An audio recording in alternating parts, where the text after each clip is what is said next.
Had an explosion with the coffee pot. So just give us like 1 minute as we get settled. So welcome to Flexstone.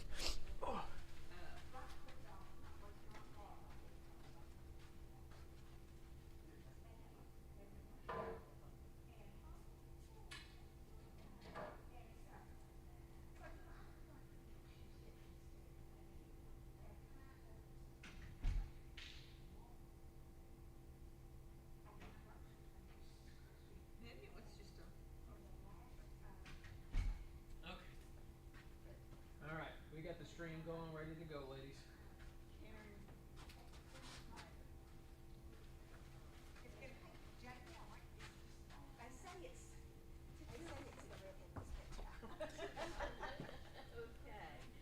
Are you going to do this all by yourself today? Pray for me. Hey, if you only knew. You do? You're so kind. I say you probably pray for things that you're like, please help him. Yeah. Grow up. Please grow up. Get out of here. And quit teaching his kids that it's okay to wipe your nose on your hand and then hug somebody.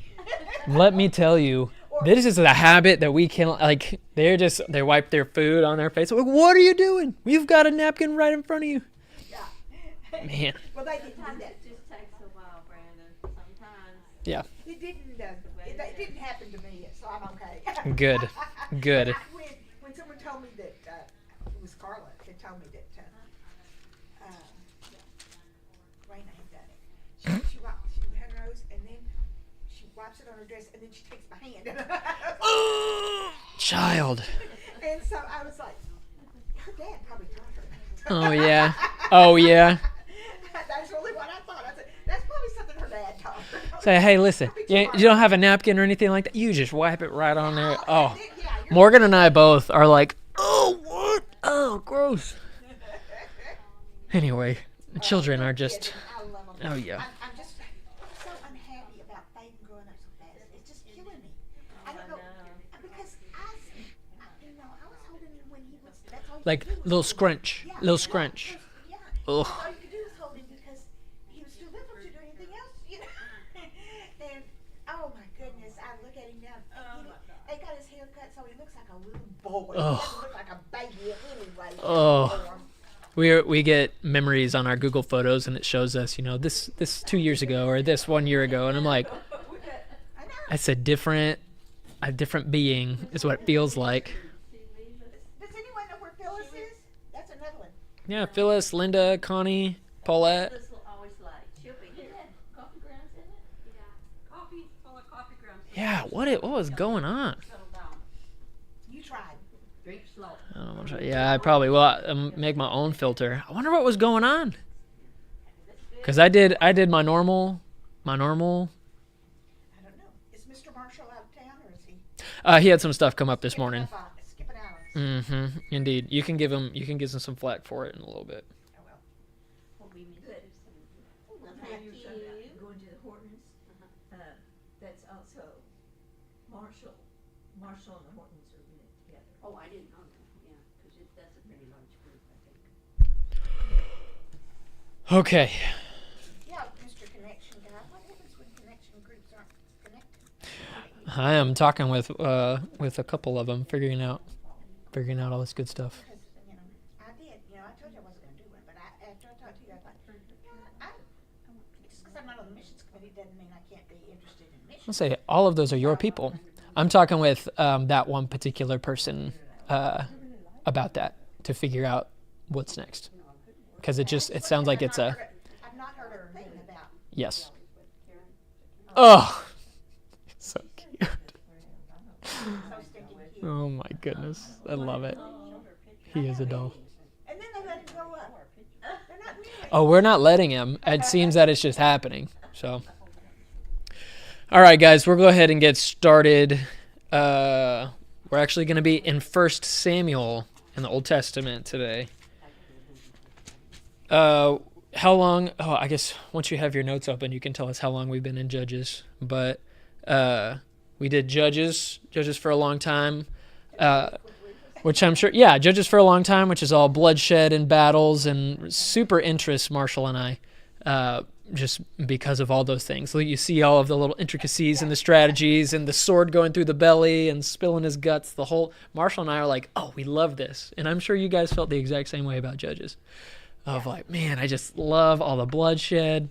Actually, I can't tell you when we started because y'all started on it during. Oh, that makes sense. And I wasn't here for the very first one. That's unfortunate. I think it was really supposed to be the summer, and then we finish up. I think we had scheduled to finish up in the middle of September. So we're not that far off, but we do want to wrap a bow, which is part of what we're going to be doing this week and next week. Hey, Paulette. Part of what we're going to be doing this week and next week is wrapping a bow on the title of Judges. What's up, buddy? Good to see you, man. Oh, look who's here. He gets to... Babies that grew up too fast. I know. Goodness gracious. So we had the whole book of Judges. From beginning to end, how it goes from great to worse to even worse to civil war, and then those terrible stories of rape and the severing of body parts, and then civil war, the whole Benjamin story, and you're like, what are we gonna do after all of this stuff? And then we finished last week on the beautiful and lovely story of Ruth. And how, hey, God is still doing something in the middle of all this yucky. God is still doing something. There's a holy man. We talked about Boaz, about how he's just like, he's the guy that all of you would probably want to marry or did marry, or at least look at the Hallmark movies and you're like, wow, that's a great guy. Served God, served Ruth, loved Ruth, and provided Ruth and Naomi with heirs. Yes, ma'am. So you got all the way through last week? Yes. Oh, because I read 4 because I figured we'd start on 4. Yeah, we were able to get all the way through 3 and 4 because 4 was just kind of it was really wrapping up Ruth of like, okay, is he really going to marry Ruth or not? And it's like, yes, he will be the kinsman redeemer. He's going to redeem Naomi and their family. And through him, at the very those last verses of chapter 4, we've like, okay, here's the family line that leads to David, which is really important. But so before that, we're actually going to touch on the very, very last judge of Israel, who isn't included in the book of Judges because we're entering into a new category of judging. So that's not our next study, but we're going to wrap up. You look relieved. We're going to wrap up our whole big series of judges with the very last judge, who is Samuel right here in 1 Samuel. So just a couple things before we get started. So we've got all of Judges on the brain, Ruth on the brain as well, that God does have a plan for what he's going to do to bring this big disjointed land of Israel all together under one kingship. So this guy, Samuel, he operates... we're going to get to him a lot more next week and finish him up next week. But he operates as Israel's last judge. Let's go ahead and just see how we know that. 1 Samuel chapter 7, verse 6. 1 Samuel chapter 7, verse 6. This is whenever Samuel's already grown up and he's ruling, doing all the things. But it says this about Samuel, chapter 7, verse 6. When they had assembled at Mizpah, they drew water and poured it out before the Lord. And on that day they fasted, and there they confessed, we have sinned against the Lord. And it says right there that now Samuel was serving as a leader or judge, as a leader of Mizpah. So he's the very, very last judge that we have. He operates as a prophet, so somebody that God talks to directly, and then he talks to the people on God's behalf. So he's a prophet. He's also a priest. So he comes in and he takes Eli's role. We're going to see here in just a little bit. Eli's role of being somebody that helps the people worship God, help people assemble in front of God, in charge of the tabernacle, in charge of the holy things, those kinds of things. And he's also a military ruler. So there's a lot of territory that Samuel takes leadership of, and one of those being he's the last judge. So something that we kind of need to be aware of before we get into this too is that the Philistines are kind of, remember, we've got these 12 tribes. We almost eliminated the Benjamites, remember, through civil war, and they're all kind of operating on their own thing. There's judges that are going throughout each of these different lands and judging those people.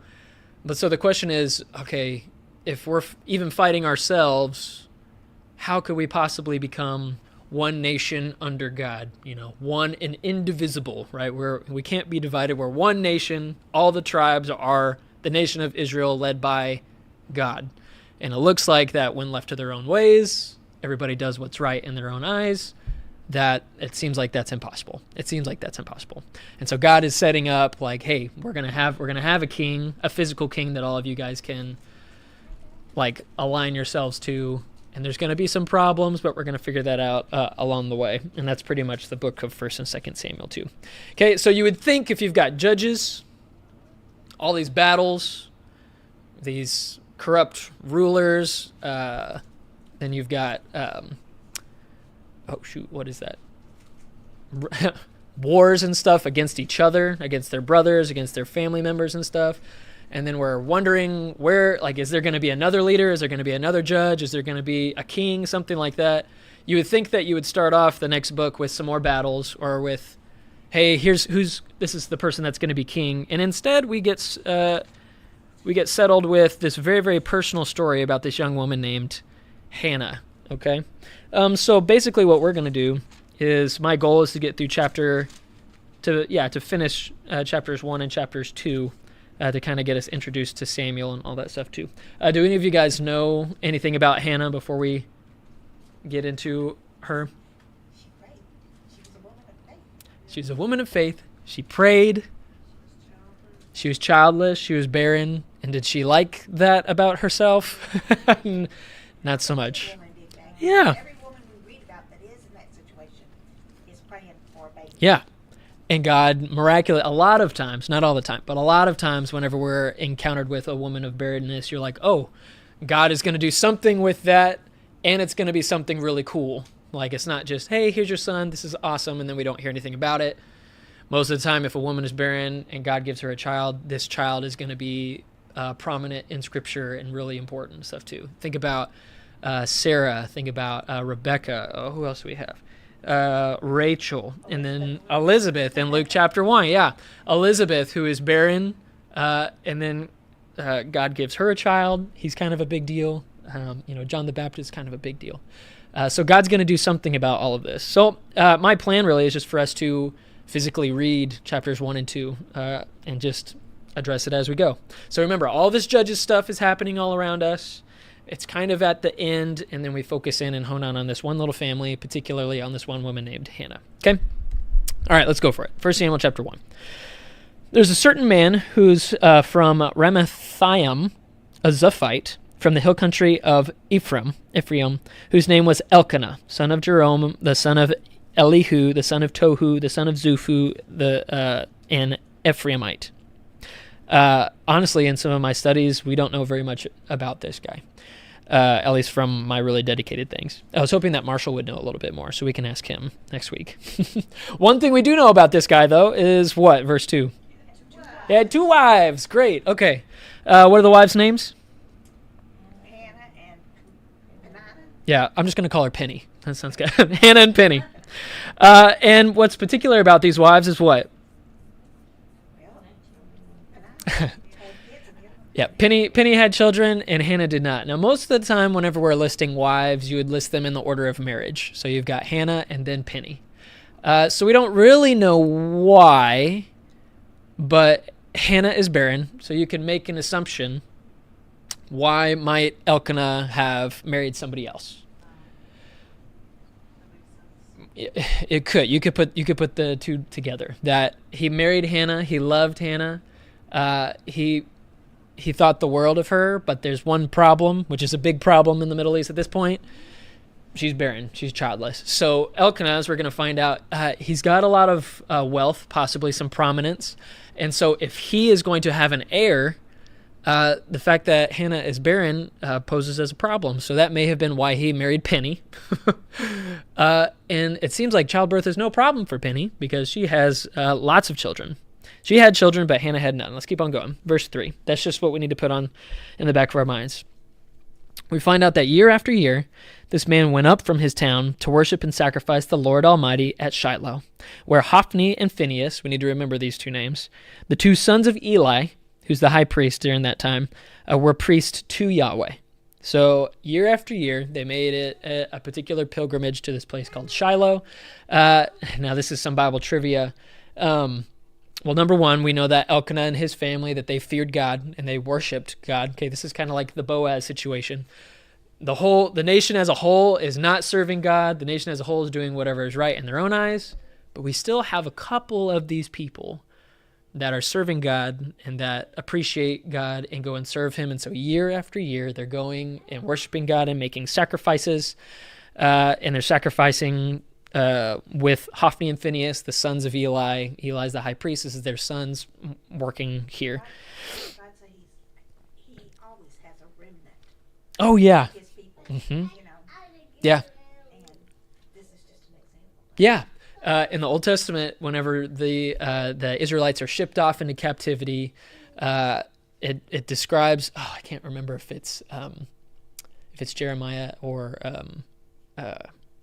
oh shoot, I'm going blank here. If it's Jeremiah or the other big guy, Isaiah, they talk about the kingdom of Israel basically being chopped down. Think about a big tree.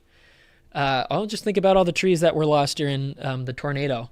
Chopped down, splinters and those kinds of things. You're like, okay, there's no hope for Israel. But they would say there's a little sprout, a little green leaf that's coming from that tree that looks like it's supposed to be dead. And I think that's what you're talking about. There is hope. Yeah. Even if the tree is completely chopped down, there's a little bit of hope. Well, he tells was it Elijah that was in the cave and was just thought everybody was gone? And he said, no, I've saved a remnant of my people. Yeah. He opens his eyes.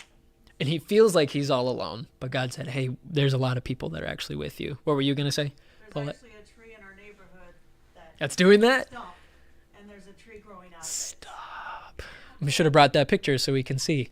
God's not done with these people yet. And these people are still there, and they're still worshiping God. Something that we need to know about Shiloh, too. Whenever I went to Israel, I actually got to go and see the ancient city of Shiloh. Now, there isn't a city there or anything like that. It's about 20 miles north of Jerusalem. This was where, at the end of Joshua, you see that they erected the tent of meeting. So this is where you would go to worship God. This is where you would go to, it's basically a church where the hot spot of God is supposed to be. You go to worship, you go to make sacrifices, and that's where Eli and his two sons, Hophni and Phinehas, are there as priests. So it was like the Jerusalem of the New Testament. Mm-hmm. Yeah, and so that's where lots of good things are supposed to happen. That's in Joshua 18, verse 1, where you can see, like, this is where God's presence is supposed to be. Unfortunately, this is also the place where, remember all the stuff that happened at the end of Judges? This is also where the people of Israel told the remaining Benjamites to go and steal wives from. So they have that in their history as well.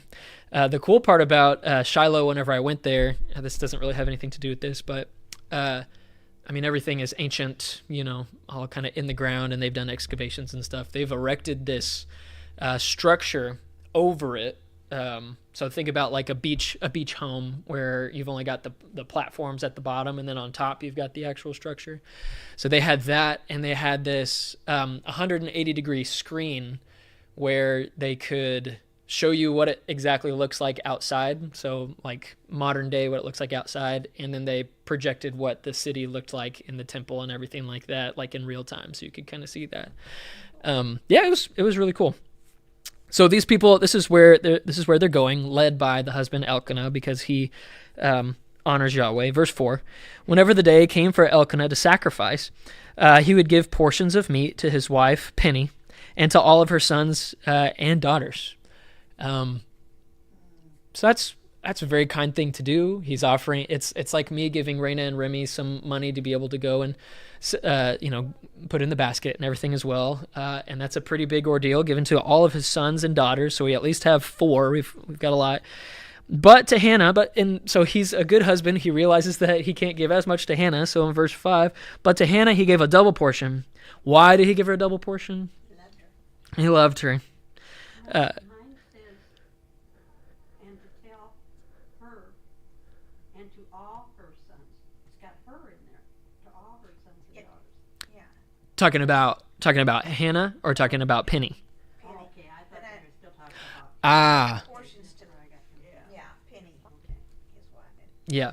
And so he Okay, gives, Are those the children that are going to be his heir, though? That Penny's kids will be the heir? it was supposed to be Hannah, but since Hannah is childless, then the sons and daughters, yes, That his oldest son will be the, what do we call him?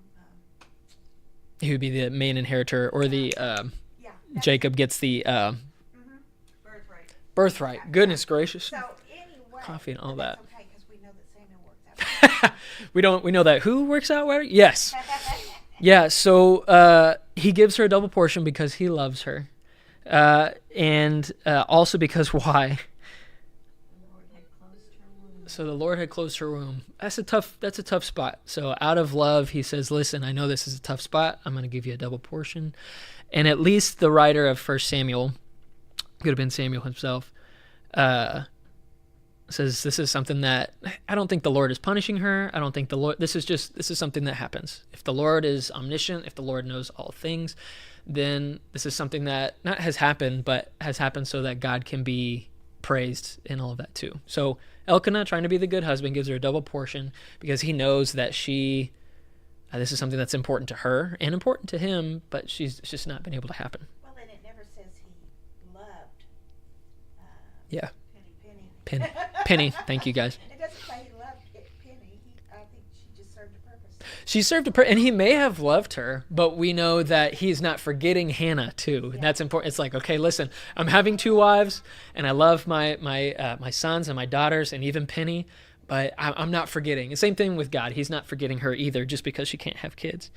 Verse 6, because the Lord had closed Hannah's womb, mine says rival. What does y'all say? Rival, yeah. Her rival kept provoking her in order to irritate her. Okay, this is just some evil. Okay, you've got 2 wives, one that has a plethora of children, just a litter that's running around, and Hannah has to look that in the face every single day. And I imagine she was okay with it to a point, but especially when the word rival is used, and not only that, Penny is irritating her, just prodding and poking her and stuff like that.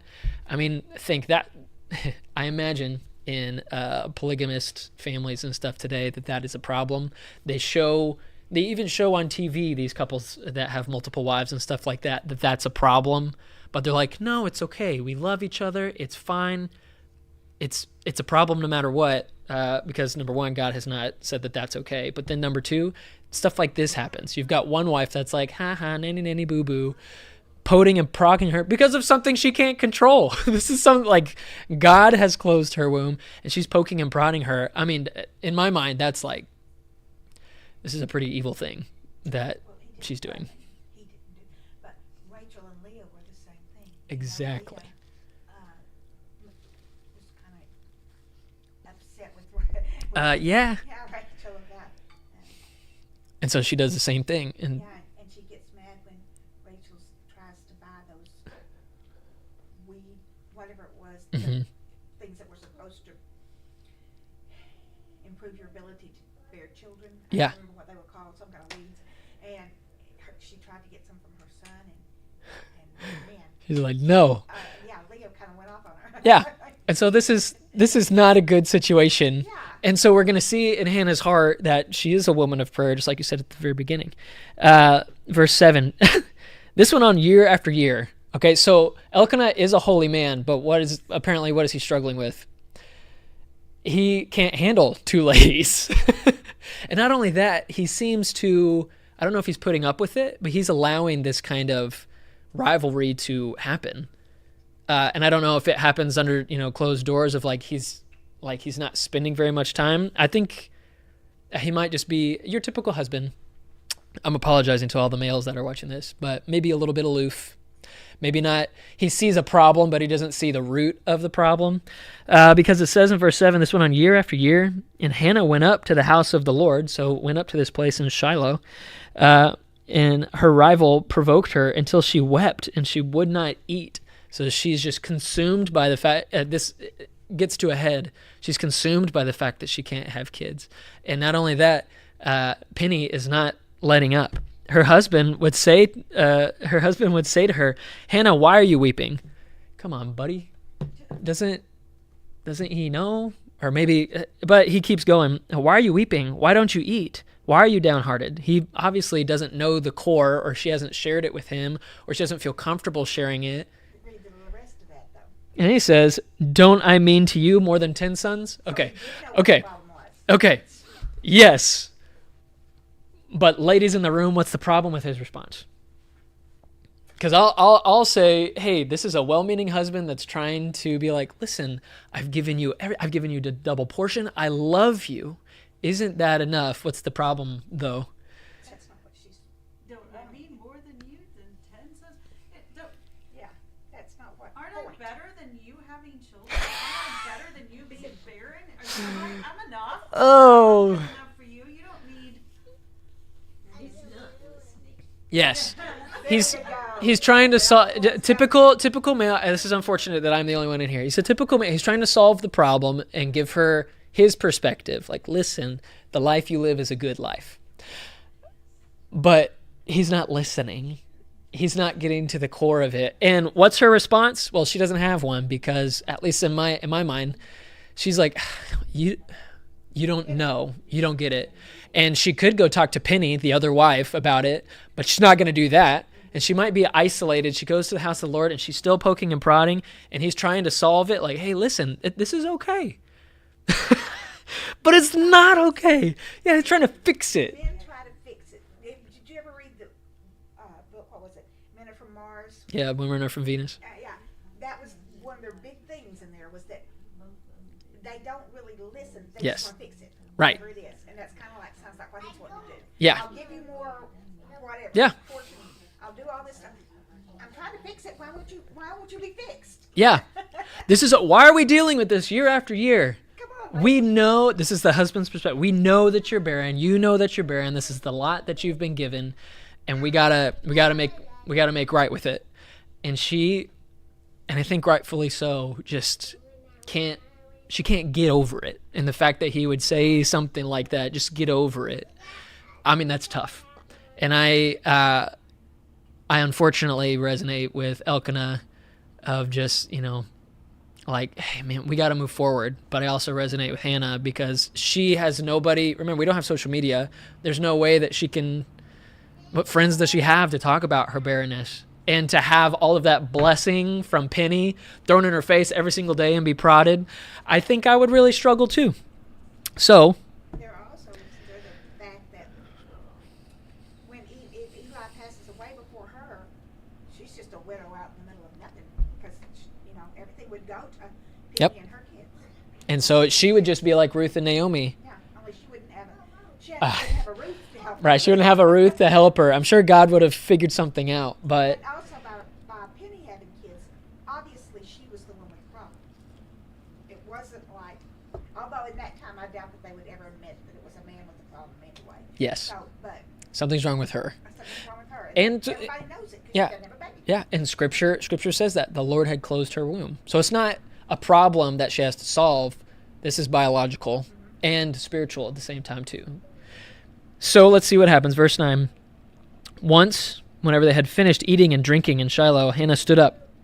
Eli the priest was sitting in his chair by the doorposts of the Lord's house. So he's the one that is allowing people to worship around the tent of meeting, all of that, and he's sitting in his chair. Verse 10, in her deep anguish, Hannah prayed to the Lord, weeping bitterly. The Hebrew word here, weeping bitterly, I want us to, we know, well, you guys know more than me. The word here is the same word for rain. Like, this isn't a small, stifled tear. This is I have come to my breaking point, and the only place that I can go for any relief is the Lord, and she is at God's feet, weeping bitterly, raining her tears upon the ground. The Hebrew word is the same sound for rain. So you hear rain pitter-patting on the ground. That's the level of anguish that she is at. And I imagine, this is a problem that persists today, that maybe people listening or maybe people in this room have felt. This is a deep anguish. And so she makes a vow. This is very interesting. She makes a vow. She says, Lord Almighty. Remember, she uses this name of God. That's his covenant name, that God, you are the one that keeps your promises. Keep your promises to me. It says, the Lord Almighty, if you will just only look upon your servant's misery and just remember me. She's calling upon God who said that, hey, like, I'm going to be with you no matter what. Look upon your servant's misery and remember me and not forget your servant. Give her a son. Don't give me tons of descendants. Just give me one son, and I will give him to the Lord for all the days of his life, and no razor will ever be used on his head, which makes us think of what? Samson. The Nazirite vow in Numbers chapter 6. Man, this is like a really selfless prayer too. I imagine, I'm going to put her shoes on. If I want a son this bad, I mean, she's gotten to the point where she's going to make a deal with God. But that would be a tough deal because I want a son, but I want a son that's mine, that lives in my house, a son that I can take care of, a son that doesn't grow up like we were talking about earlier, a son that I can love and cling to, a son that's going to be the inheritor of Elkanah's inheritance. And she forfeits all of that. And she says, listen, I want a son. And God, if you give me one, he's going to be a Nazirite to the Lord. He's going to be somebody that serves you, somebody that's set apart for you, somebody that goes through this big process. It's going to be separate from everybody else and one that's just for you, God. Which we've seen that from Numbers chapter 6, and we've seen that go wrong from Samson, who was supposed to be a Nazirite living his life for God. But maybe Samuel will be different. Maybe Samuel will actually follow the Nazirite vow and will actually serve God. Was she asking for males? Yes, particularly. She didn't say, give me a baby. She said, give me a son. Yeah, God, if I can be, and she is being brash and brazen. She's coming up to God and asking a very particular prayer with a very particular commitment. God, give me a son, and if you just give me that, he will serve you until the day he dies.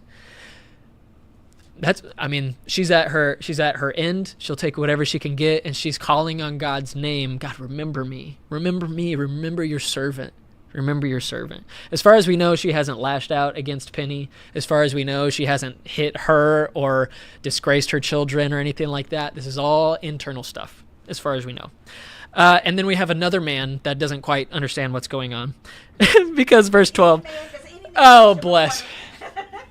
I'll say, for me not being all here today and then making the coffee weird and stuff today, I think I'm a part of that. As she kept on praying to Yahweh, Eli observed her mouth. Hannah was praying in her heart, and her lips were moving, but her voice was not heard. And of course, Eli thinks, what? She's drunk. And he said to her, he doesn't ask her. He goes right. He's going to solve the problem, not ask her what's happening. How long are you going to stay drunk? Put away your wine. Okay.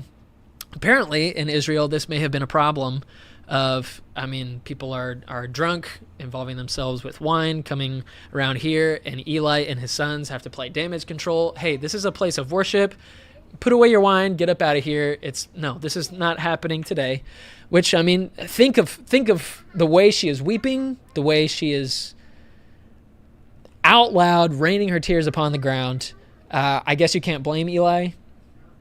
But he jumps to conclusions. And so she says this in verse 15. No, it's not so, my lord, Hannah replied. I'm a woman who's deeply troubled. She lays it all out in front of Eli.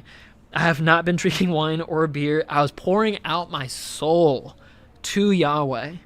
Don't take your servant as a wicked woman. I've been praying here out of my great anguish and grief. The only place that she can take her anguish and grief is God's house. That's the only place where she can take it, because Elkanah, bless his heart, doesn't understand. His other wife doesn't understand. The only place that she can take it is to God, which for us, that's the only place. There are people that can help us. There are counselors that can help us, and we need to take advantage of those people in our lives and counselors that can do that for us. But ultimately, the person who can do the most, the being who can do the most, that is who she is petitioning. She's petitioning God. And Eli is there, and he apologizes. He says, Eli answers in verse 17, hey, go in peace. And he says something crazy. May the God of Israel grant you what you have asked of him. Why does he say that? He's a priest working for God. Why does he say that, though? Because I think he's let somebody else talk. Yeah. I don't know, to give you a better answer. I don't know. But he sees her anguish, and he appeals to the God that can do something about it. And he says, may the God of Israel grant what you've asked of him. He sees how sincere she is and how she's so as well. Yeah. Whatever she's asking for, which it doesn't say he knows, Yeah. but he knows how honest and sincerely that she was praying for. Yeah. The tears were coming down. She was serious about Yeah. it. She was wanting- I mean, think of people coming forward on Sundays and stuff too, in deep anguish and sorrow as we're petitioning God for a certain outcome. I mean, you see people coming forward with cancer diagnostics, coming forward with childlessness, people coming forward with deaths, people coming forward with all of these things. And he, as a minister for God, appeals to the God that can answer those things. And that's pretty bold, brazen, but he must have a good relationship with God as well, because he says, hey, may the God of Israel grant what you've asked of him. And so she says, hey, may your servant find favor in your eyes. And she went away. She ate something. She appeals to God, and she goes and gets some food, and her face was no longer downcast. She had at least let everything out before God and had talked to somebody that was connected closely to God about those things. She eats some food, and at least God had given her a little bit of peace. Verse 19, early the next morning they arose. They worshiped before God. They continued in worship altogether as a family, and then they went back to their home in Ramah. And it says, this is the way that many of these verses work, Elkanah made love to his wife Hannah, and the Lord remembered her. Oh, she called on his covenant name of God. You are one that has made promises and have kept those promises. And it says, the God who keeps his promises did in fact remember her. Verse 20, so in the course of time, Hannah became pregnant and gave birth to a son. Yes! She named him Samuel, saying, because I asked the Lord for him. The Hebrew name Samuel means the offspring of God. And she says, because I asked the Lord for him. So he's the offspring of God. And because she's dedicated him already to the service of God, which is really cool. And so verses 21 to the end of the chapter kind of capitalize on this. We'll read that whole section. When her husband Elkanah went up with all of his family to offer the annual sacrifice to Yahweh and to fulfill his vow, Hannah didn't go. She said to her husband, listen, after the boy is weaned, I'm going to take him and I'm going to present him before the Lord, and he will live there always. Whenever Samuel doesn't need her in the physical sense anymore, I'm going to offer him and give him to Eli. So whenever he's weaned and he's good to go, think about that's, Thaden, younger than Thaden. Actually, I shouldn't say that. I don't know when the particular weaning age was. So, was that as soon as they stopped breastfeeding? Was that as soon as, X, Y, and Z happened? I need to do some more research into that. Maybe he was 5. I can't imagine just dropping Thaden off with another fully grown man and being like, you got him. But that's what she does. And so she says, after the boy is weaned, I'm going to take him, present him before the Lord, and he will live there always. Ooh.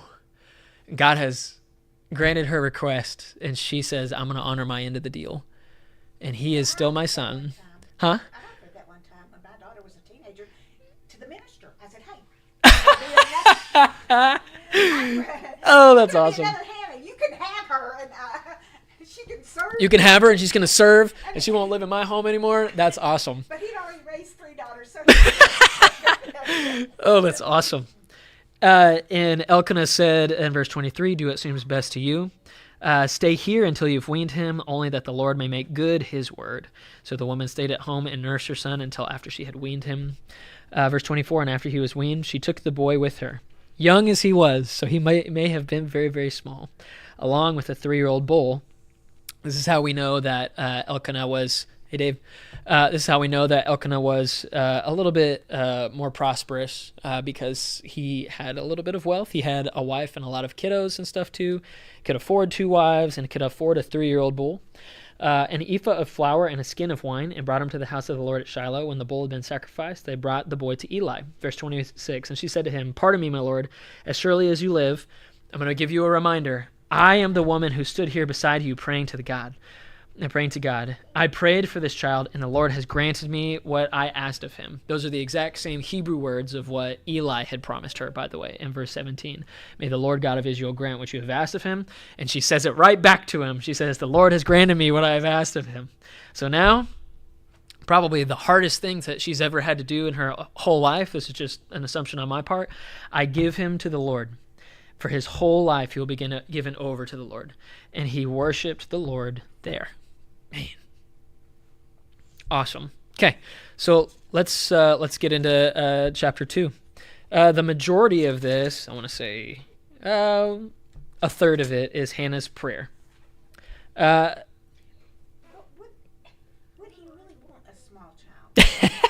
You'd say, oh, thank you. I'm thinking like, he had to be old enough to be of some service to Samuel, be able to do, because you take one this age, he can't.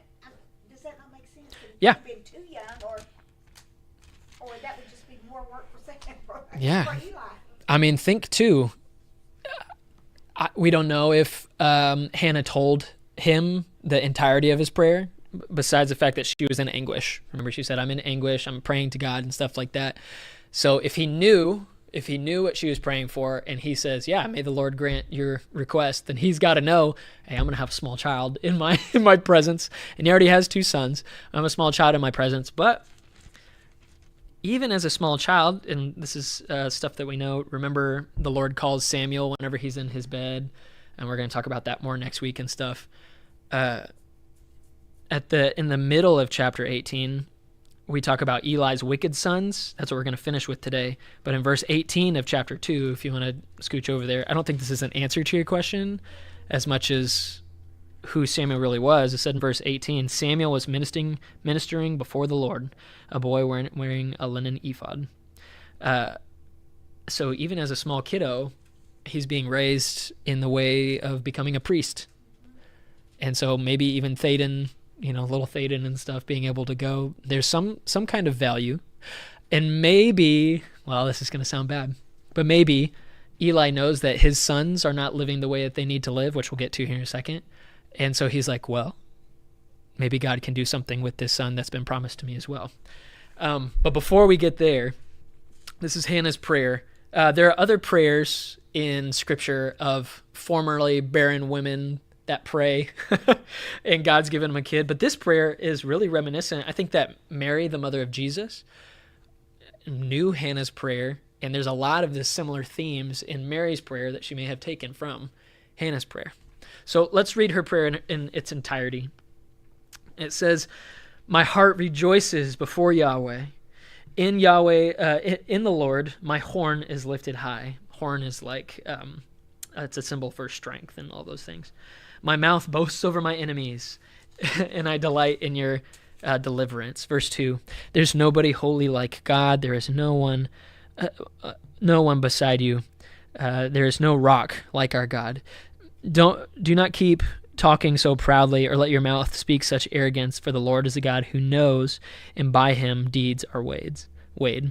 The bows of the warriors are broken, but those who stumbled are armed with strength. Those who were full hire themselves out for food, but those who were hungry are hungry no more. She who was barren has borne 7 children, but she who has many sons pines away. This seems like a very pointed prayer. The Lord brings death, and he makes alive. He brings down to the grave, and he rises up. The Lord sends poverty and wealth. He humbles and he exalts. He raises from the poor from the dust, and he lifts the needy from the ash heap. He seats them with princes, and and has them inherit a throne of honor. For the foundations of the earth are the Lord's, and on them he has set the world. He will guard the feet of his faithful servants, but the wicked will be silenced in the place of darkness. It is not by strength that one prevails. Those who oppose the Lord will be broken. The Most High will thunder from heaven, and the Lord will judge the ends of the earth. And he will give strength to his king. We need to circle and capitalize and star that. He will give strength to his king and exalt the horn or strength of his anointed. Then Elkanah went home from Ramah, but the boy stayed there and ministered before the Lord under Eli the priest. I don't think she's being I don't think she's being rude to Penny. Like she who was barren now has 7 children, and the one who has many, I don't think she's being mean or anything like that. The main points of this prayer are that God is in control over everything. So God is sovereign, because she couldn't do anything to solve her barrenness. Elkanah, obviously, the dummy, couldn't do anything to solve her barrenness. And so she places her petition in the only place that she can, and that's in front of God. And so God is in control. So she prays this prayer of like, hey, God, you know what? You are ultimately in control. And then the majority of her prayer too is about reversal. Like, hey, good things happen to these people, but bad things can happen to them too. The people who had so much food and were full now are hiring themselves out to be able to get food. The woman who had many children now is, what does she say? The woman who has many children pines away. She's still empty. Feeble. It becomes feeble. And so I don't think that she's like haha, now look who's got a kid. Because that would be a weird prayer to pray to God. I guess we could pray those prayers. But I think what she's really getting at is like, God is in control. And hey, look at the way that God flips the tables. God can take barrenness and make something plentiful out of it. So the big themes are God is in control. God can reverse humanity. God can reverse and turn the tables on those things. And then the very last thing she prays is supposed to be a little alarm bells of like, he will give strength to his king and exalt the horn of the anointed. And we're like, king? There's no king. What are you talking about? And they're supposed to be like, okay, something is happening, and we might be on our way to something like that. So she leaves him there. That'd be the hardest thing I think I would ever have to do. It's not hard to dedicate my son to God. It would be hard for me to dedicate my son to God after having no other children at all, and then leave him with an old man and say like, hey, you've got this. But in her prayer, is she not referring to herself when she says even the barren is born 7? Yeah. Which later, and we're going to find out, is it chapter... I can't remember exactly what chapter. She ends up, God remembers her even more, and she has 3 sons and 2 daughters, 2 sons and 2 daughters, more. And so, yes, she's dedicated this one son, but she's not barren forever. God continues to see her and recognize her and stuff too. So At this time, though, when she's offering this prayer, so she brings Samuel. Right, so she only has one. Then how does she know there's 7? That's where I think that this is more about like the world at large and not just about like her. Okay. So 7 was that a number of completion? Yeah. Completion. Yeah. She's which verse is that again? Yeah, verse 5. She who has borne 7 children, so somebody that has everything their heart could desire. 7 children, has complete inheritance. Now she's what was your version say? She's feeble, or she pines away. Wait. Even the barren has born 7. Right. So that would be Ruth. Right. No. Or yes. That would be, that's right. That would be Hannah. But those who had many sons Has become feeble. Mine says pines away. Has become that. So I don't think that she's like, hey, Penny had a lot. Like Penny had a whole bunch of those. But now she's not. The Lord, let's see, she who is barren has now borne 7 children, and she who has many is feeble. Going back to being the child. Okay. Yes. Yeah, because it's right. We're getting ready to read it, where it talks about her having more. Was that before she took him to the temple? Because No, it's here. It's in verse 20. Oh, yeah. I mean, so we're in getting her ready to read prayer. Right. In her prayer, she only has one son. Yeah. This is the prayer right She there. doesn't have 7. It says Yeah, she doesn't have sons 2 yet. sons and 2 daughters. So she has 6. So that's weird. Yeah. But yeah. So that's why I think it's not like super pointed at like I'm praying exactly my own situation as much as it is like God is the one that turns the tables. God's in control, and the people who are barren, People who are barren are blessed, and the people who are very blessed become barren. I think it's just so I don't have a good answer for you though. I don't know. I was just trying to Yeah. figure it out. I'm still hung up on giving my baby away. Right? I'm glad. Right? Come on. And this is I think it illustrates how holy and dedicated that she was. I think that Elkanah, even if he might be dumb in some aspects, he was a holy man. He was somebody that served Yahweh year after year. They went and did these sacrifices. He brought his whole family as a part of it and brought her as well, gave her a double portion. He loved her. And so this is a family that's deeply dedicated to God. And so as she gets to this point where she says, hey, if that's what it takes, like, God, I love you, and I'm going to meet that. Mine alludes to Ruth 4:15. What's that one say? He will renew your life and sustain you in your old age for your daughter-in-law who loves you and who is better to you than 7 sons. Oh! Okay. So it's kind of a, It's like tying the two stories together a little bit, too. yeah, it's just a reference. It's a, Like saying, Hey, remember it's gonna be complete. this happened. Yeah. Yeah. Worth dwelling on a little bit, though, because I don't have a good answer for it as much as, it could very well just be a, like you said, something that you say, it's going to be better than 7 sons. Yeah. Yeah. Well, Eli might not have 7 sons, but he has 2. This is what we'll finish up with today. He has 2 that are kind of stinky. Let's be real. Yeah.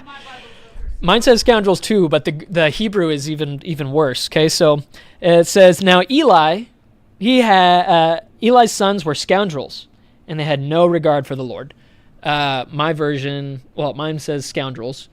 The Hebrew word there is the same word for worthless men. This is extra Bible points. When was the last time that we heard about worthless men? There's a couple times. Particularly in those scary chapters of Judges. The people that came in Judges chapter 19 and were pounding down the door of that one guy, they were called worthless men. Eli's the high priest. His sons are serving with him, for him.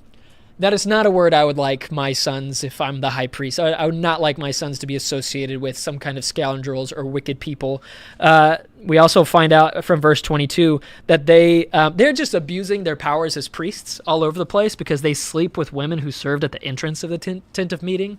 So they had other people that volunteered or were getting paid to serve God's people that are coming to church, and they're sleeping with the receptionists, basically, is what's happening. These are scoundrels. These are bad dudes, okay?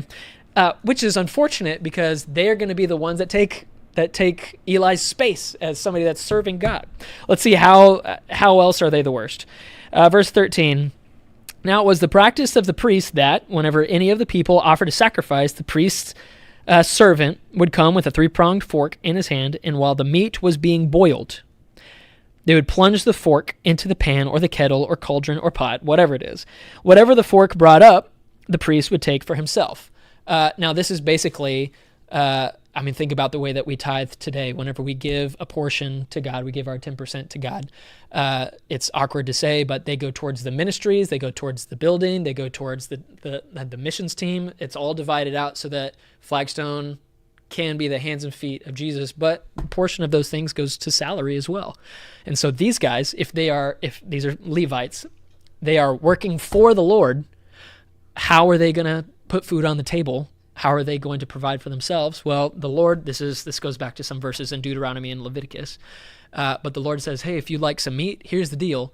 We're going to put the meat into a pot, and it's all going to be boiling all there together. You've got this special fork, plunge it in there, and whatever comes out, that's going to be your portion. That's how you're going to feed your family. It was God's way of providing for these people that their job is serving God. And so that practice is holy and sanctified, and God has said, hey, this is the way that's going to be. So that's why it says, now this was the practice of the priests in verse 13. So that's what's supposed to be happening. And this is how they treated all the Israelites who came to Shiloh. But, verse 15, even before the fat was burned, so before the pot is even filled with this meat, the priest's servant would come and say to the person who's sacrificing, give the priest some of the meat to roast. He won't accept boiled meat from you, but only the raw.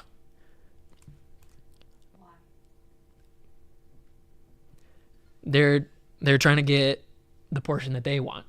They're trying to get the portion, they're trying to get the prime rib. They're trying to get the fatty stuff, the good stuff, before it even goes into the pot. Is God supposed to feed them through the sacrifice? Yes, absolutely. But they're taking it to the next level where they're siphoning what they want off the top. It would be like, in the risk of making Marshall and I look really bad, it would be like doing the offering plate. You know, you're putting your stuff online, you know, through prepay and stuff like that. And all of those accounts, all of that money comes straight to Marshall and I for us to divvy it out how we desire. And who knows, maybe we could take a little bit more than we're really supposed to. And this whole practice is like, whoa, this is not the way it's supposed to be. And what's unfortunate is that these are God's people, supposed to know God's laws and all that stuff, is that the common people that are giving these sacrifices know that. Because in verse 16, it says, if the person said to him, hey, let the fat be burned first and then take whatever you want, which is the way that it's supposed to be practiced. So these people coming up to give offerings, they know how this is supposed to work. And they call out Hophni and Phinehas and say, hey, this isn't the way that it's supposed to go. But the servants answered, no, hand it over now. If you don't, I'll take it by force. So they're gonna say, no, this is the way that we do it. And not only that, I'll take it from you by force, some kind of violence, okay? Are these guys really good dudes? When they say servant, are they referring to his two sons? Yes. And there could be other people that are involved too. They could have even said, like, hey, this is going to be the practice. This is how we're going to do it, whether it's Hophni and Phinehas or other people that are serving as well. But they for sure are doing this. They themselves are doing it. And whenever people call them out on it, like one of you guys said, hey, Brendan and Marshall, how come the money comes directly to you instead of our treasurer, instead of the deacon that's in charge of money? We would say, this is the way that it's going to be, and if you don't like it, you can leave, and then I'll punch you. Like, not great. Go ahead. Or No, I was just, pondering it. yeah, pondering it. Okay. Yeah. Now, Eli could do something about it. He's not a great dad. We're going to find out. He's not a really great dad. But we know that He's too busy raising that baby. he's too busy. He doesn't have to breastfeed the kid anymore, so it's okay, right? He's not busy. The sin of this young man was very great in the Lord's sight because they were treating the Lord's offering with contempt. So that sin is not bypassing all of this. Let's scooch all the way to let's read just the end of this section, verse 27. It says when we read this, but Samuel is ministering before the Lord. So Samuel is taking up a couple of these roles, and he's doing it right. He's a boy that's wearing a linen ephod, so he's basically Eli's son without being his direct lineage of son. He's been adopted. Yes. Each year, his mother made him a little robe and took it to him whenever she went with her husband to offer an annual sacrifice. Oh, this is how she keeps in contact. This is how she keeps tabs. This is how she can still show him that you have not been forgotten. Like, this was all a part of God's plan. This was all a part of everything. And you're blessing other people in the way that you're ministering, and I'm blessing you because, listen, I gave you as a sacrifice, and I'm giving you robes. Like, you are in a really good spot right now, and it's all ordained by God. She's got this. And it says that Eli would bless Elkanah and his wife. So he continues to bless Samuel's parents. May the Lord give you children by this woman to take the place of the one that she prayed for and gave to the Lord. And then they would go home, and the Lord was gracious to Hannah. She gave birth to 3 sons and 2 daughters. And meanwhile, the boy Samuel grew up in the presence of the Lord. So, like, God is just being good. Like, Eli is recognizing the sacrifice that Hannah and Elkanah made for Eli to be of service, and he blesses them more and says, hey, listen, God listened to me before and has blessed you. He'll listen to me again. I hope that you get more kiddos, and so he gives it. And so this is some really, really good family stuff, as opposed to Eli and his sons that are wicked. We'll finish this section now. Eli, who is very old, think about this old man taking care of, Carter and stuff. This would not be good. Heard about everything his sons were doing to all Israel and how they slept with women who served at the entrance to the tent of meeting. They are not doing it under the cover of darkness. They are being bold and brash about all this. So he said to them, he tells his sons, "Why do you do these things? I hear from all the people about these wicked deeds of yours. No, my sons, I hear the report spreading among God's people, and it's not good. If one person sins against another, may God mediate for the offender. But if anybody sins against the Lord, who is going to intercede for them? Because they're in a spot of leadership, and they're forsaking that." And unfortunately, those words fall under deaf ears because his sons did not listen to put their father's rebuke, for it was the Lord's will to put them to death. So God already knows what he's going to do. In opposition, verse 26, the boy Samuel continued to grow in stature and in favor with the Lord and with people. So Eli and his sons, but Samuel, apparently God doesn't care about, he doesn't care about the physical lineage as much as he cares about people honoring God. So he's going to do something about this. Meanwhile, where is Eli's wife? I mean, he had to have a wife. To have Oh, yeah. I didn't check, but I don't hear anything about his wife. At least not in these first 2-3 chapters. Maybe she died in childbirth. Yeah, which makes it even more crazy if he's got these 2 sons to take on a child that was just weaned. He's God's servant, but oh man. Anyway, the last little parts there, we can capitalize on it more. Basically, this guy comes before God and he's like, hey, listen, these kids are not listening. And if they continue to not listen, they're going to be smote. God's going to take care of them, and they are not going to be the ones. Because in verse 30, therefore the Lord, the God of Israel, declares, I promised that members of your family would minister before me forever. But listen, now the Lord declares, far be it from me. Those who honor me, I'm going to honor. But those who despise me will be disdained. So a prophet comes up and says, listen, buddy, I'm not going to put up with this. If this goes on any longer, which it continues to, this family will be dishonored and bad things are going to happen. We can kind of figure that out a little bit too. So we'll start in chapter 3, or start in this little last part of chapter 2, and then we'll start in chapter 3 next week. Any questions or comments as we keep going? I have a question. Why, I guess the Lord, why did she say, a razor will not touch his head? Oh, Was that a ritual or? this was, most scholars think that she was proclaiming on him a Nazirite vow. So the Nazirites, it was just like Samson, couldn't cut his hair, he couldn't be around dead things, and then he couldn't drink wine, that kind of stuff.